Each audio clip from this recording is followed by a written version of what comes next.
Qeveria shqiptare ka menduar për 721.000 pensionistë duke ju rimbursuar, duke ju dhënë shtesë 2.5 euro deri në 5.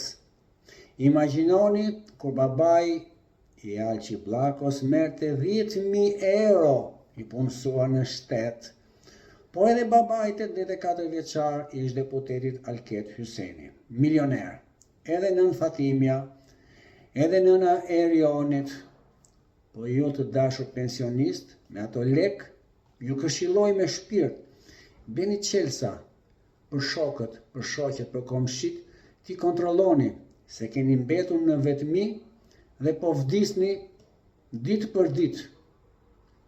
Ata fëmijë që ju dërgojnë paratë e tyre, në zë ju mallkojnë. Ah, mor prindër, me atë partinë e Serbisë, që rrugëve na keni degdis. Gjithë të mira, ta gëzoni pensionin.